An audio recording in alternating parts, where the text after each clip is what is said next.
ទឹកខ្វល់ឯអារឿងគេចូលចិត្តនិងមិនចូលចិត្តនេះអានឹងជារឿងធម្មតានៃមនុស្សលោកទេធ្វើអីមួយដែលយើងគិតថាត្រូវធ្វើវាជាបន្តទៀតគេចូលចិត្តឬមិនចូលចិត្តអានឹងជារឿងរបស់គេទេយើងអាចបខំគេបានទេម្ទេសវាមិនដែលផ្លាស់ប្ដូរជាតិហឹររបស់វាដើម្បីទៅផ្គប់ចិត្តនរណាទេ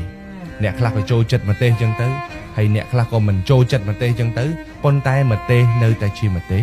អ្នកចូលចិត្តនៅតែជាអ្នកចូលចិត្តអ្នកស្អប់នៅតែជាអ្នកស្អប់ម្ទេសមិនបានផ្លាស់ប្ដូររសជាតិហឹរដើម្បីនរណាម្នាក់ទេហើយម្ទេសនៅតែជារបស់មានតម្លៃសម្រាប់មនុស្សដែលចូលចិត្តម្ទេសដដែលជីវិតយើងក៏ដូចគ្នាដែរអ្នកមិនអាចធ្វើឲ្យមនុស្សគ្រប់គ្នាលើផែនដីនឹងមកស្រឡាញ់យើងមកពេញចិត្តយើងមកយល់ស្របជាមួយគំនិតយើងគ្រប់យ៉ាងបានទេ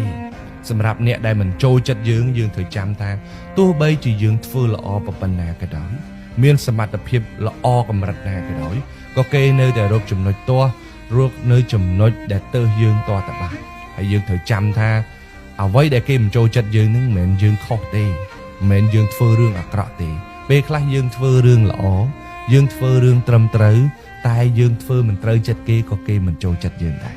នៅក្នុងជីវិតយើងត្រូវចងចាំថាទោះបីជាគេចូលចិត្តក៏ដោយគេមិនចូលចិត្តក៏ដោយបើសិនជាការងារមួយនឹងវាសំខាន់សម្រាប់ជីវិតយើងត្រូវតែធ្វើវាដាច់ខាតគេចូលចិត្តឬមិនចូលចិត្តអានឹងជារឿងរបស់គេទេកុំខកចិត្តកុំបាត់បង់ទំនុកចិត្តលើខ្លួនឯងដោយគ្រាន់តែមានមនុស្សមួយចំនួនមិនចូលចិត្តយើងអ្វីដែលអ្នកត្រូវធ្វើគឺកុំខ្វាយខ្វល់ជាមួយនឹងមនុស្សដែលមិនចូលចិត្តយើងហើយសូមចំណាយពេលវេលាឲ្យបានច្រើនបំផុតជាមួយមនុស្សដែលត្រូវការយើងជាមួយមនុស្សដែលចូលចិត្តយើងព្រោះនៅពេលដែលយើងរស់នៅចំកន្លែងឬរស់នៅកន្លែង